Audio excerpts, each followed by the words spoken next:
bapak-bapak kalau bepergian dari mana-mana sterilkan diri, bukan pakai disinfektan nggih. Disinfektan itu untuk benda mati. Jadi kita harus garis bawahi untuk benda mati. Kalau untuk makhluk hidup pakai sabun.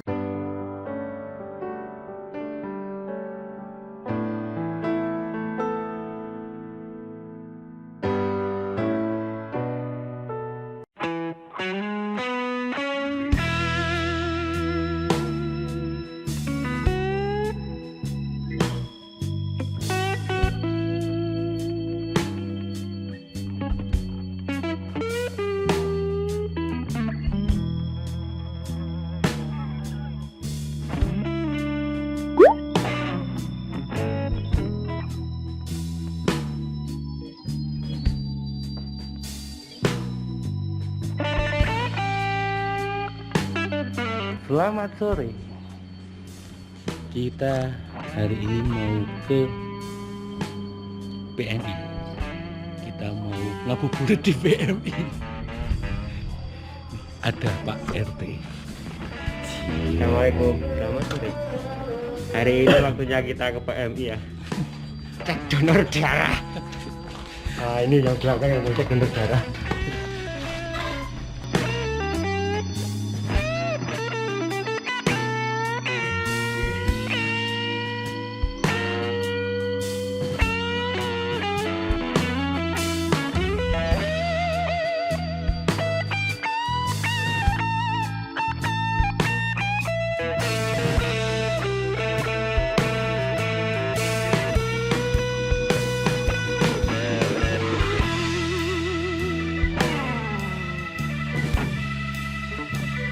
Nah, ini saya sama Pak.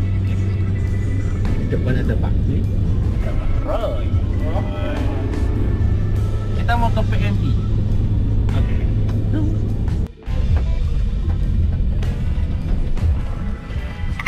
Kita sudah sampai ke PMI. Nah, kita siapkan semuanya. Oke. Ini buat Pak Ihsan ya? Pakai mappingnya? Ya iya kita pakai mapping. Buat kono bisa. Kono. Oh ya wis. Bukan milih kontak dede. Ini kan tak bawain surat resminya kan gitu. Oh iya. Nggih, gitu Pak. Ya, nanti tunggu. Tunggu konfirmasinya aja, enggak apa-apa. Nggih. Nggih, Pun. Matur nuwun. Monggo.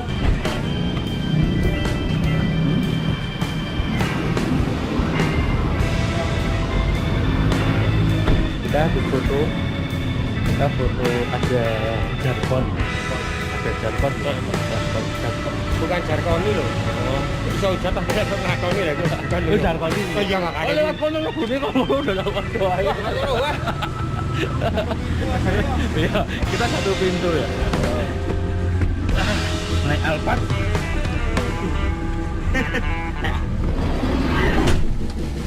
Oke. Warahmatullahi wabarakatuh. Waalaikumsalam warahmatullahi wabarakatuh. Saya ucapkan terima kasih pada semua warga di Perum Jember yang sudah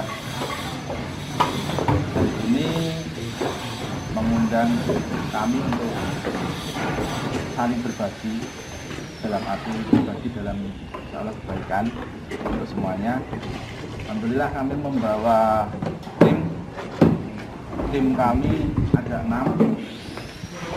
Alhamdulillah sudah 1 bulan lebih kami berinteraksi pagi, siang. Kalau bencana saja, bencana alam seperti kata begitu ada efek bencana, resikonya ada, dampak ada, sampai recovery-nya jumlahnya itu bisa diperhitungkan. Tapi kalau sekarang kita tidak bisa apa-apa. Ini sampai kapan aja kita nggak tahu. Tapi harapannya ya ini adalah intinya kita segera selesai. Setuju ya Bapak-Bapak semuanya, ini segera selesai untuk COVID-19 ini biar tidak selalu menghantui pergerakan kehidupan kita semuanya. Tapi harus ada syaratnya. Banyak syaratnya yang harus kita lalui. Yaitu yang namanya COVID-19 ini penyebarannya lewat droplet manusia. Ketika sudah pakai ada droplet, terus ada pergerakan touch atau dari orang ke orang akan semakin luas. Makanya kami dari tim PMI itu tidak hanya sekedar wah aku menyemprotok, tidak, kita saling mengingatkan saja. Anggap saja kita ini adalah yang mempunyai droplet ya.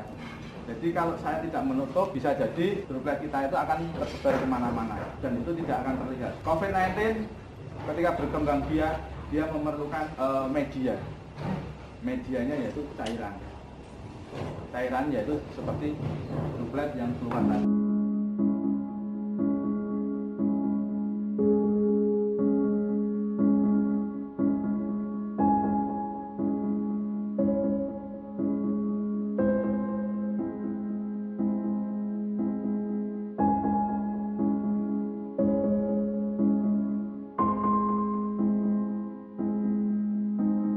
Tapi dia itu cerdas sekarang, pinter.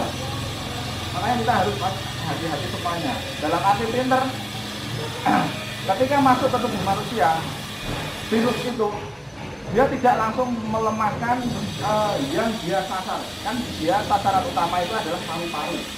Yang akan dia finishingnya terakhir itu yang dihajar adalah paru-paru. Ya. Tapi kalau pada tubuh manusia itu mempunyai penyakit bawaan, dia itu akan melemahkan dulu, menyerang penyakit yang dia idap dulu. Makanya ada reaksi, ketika orang itu mempunyai bawaan sakit, dia akan merasakan sakit yang begitu luar biasa kepada penyakitnya bawaannya.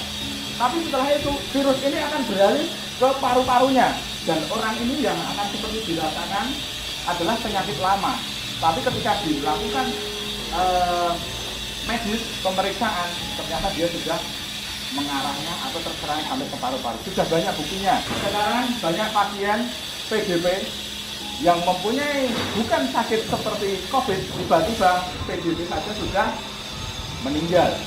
Karena mempunyai penyakit ginjal, mempunyai penyakit yang lain yang di situ kronis, dalam arti antibodinya dia sudah melemah. Kenapa dia diserang pada penyakit sakitnya yang lama? Biar antibodinya itu lemah dulu. Kalau antibodinya lemah, virus ini masuk ke menyerang ke paru-paru. Kita sterilisasi di Karangmuni yang sudah beredar, yang ada gigiannya, gitu. Ya. Di situ klasternya memang dari klaster Goa, ada 9 dan 6 itu yang lokal. Yang 9 sudah dievakuasi dan ternyata di cek semuanya di rapid itu yang positif ada. Itu adalah dia termasuk generasi pertama karena dia yang membawa masuk. Tapi ironisnya masjid itu masih untuk apa? Kegiatan dan akhirnya berdampaknya sama masyarakat. Karena dia apa? Dia tidak jujur ternyata tracking recordnya dari Sulawesi, dari klaster yang dia ikutin. Selanjutnya di sana ketika aktivitas itu masjid sudah diblok sama pemerintah kecamatan sama gugus depan COVID Depok, kok ya ternyata masih ada 1-2 yang keluar masuk. Dan kemarin kita ibaratnya itu ketika sidang itu kita menemukan betul-betul.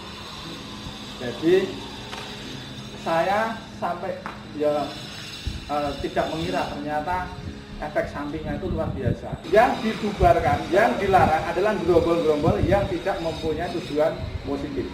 Iya betul. Sekarang konteksnya kita gerombol ini, yaitu satu, kita menguatkan semua lini perumahan agar kita bersama-sama menghilangkan, menjauhkan dari COVID-19. Iya betul. Satu suara seperti itu. Jangan sampai asumsinya, wah kok gerombol, padahal tidak diperbolehkan. Tapi konteksnya hari ini kita itu apa? Bareng-bareng mencari solusi gimana kita harus mensikapi COVID-19 ini. Itu yang paling utama. Kalau bapak-bapak atau siapa saja yang melihat seumpama ada kecelakaan di jalan, walaupun itu bukan COVID, itu kan menggunakan baju seperti hazmat seperti itu. Karena apa? Itu adalah protokolnya. Kalau ada jenazah, bapak-bapak semuanya, biar kita saling mengingatkan ya. Ada jenazah keluar dari rumah sakit.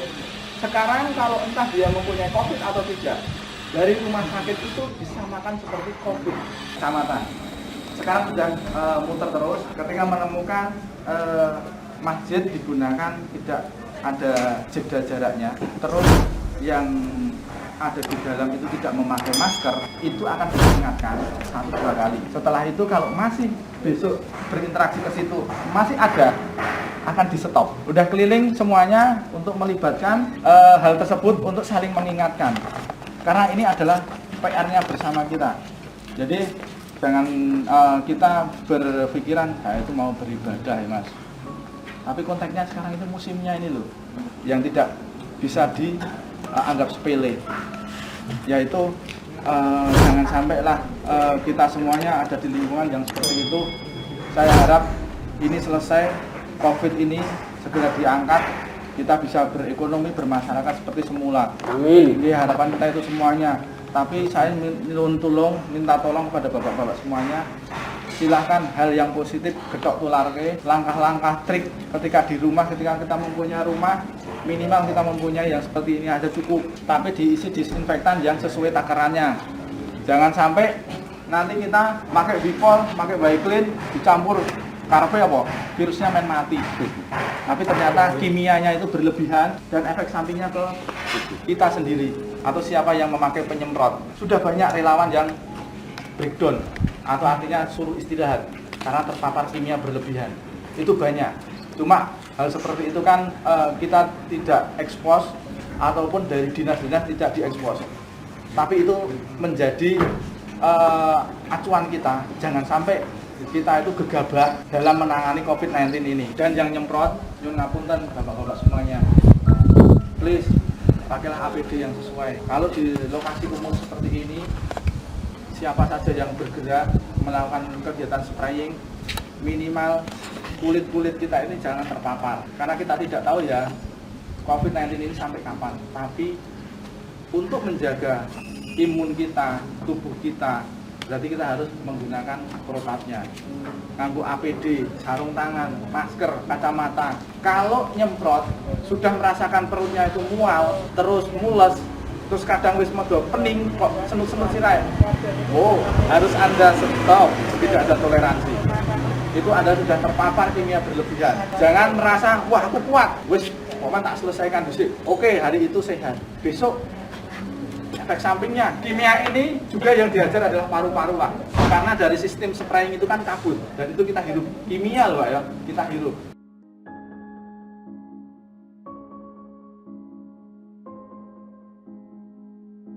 Kemarin itu kan ada nggak keluar nggak ini katanya terpapar.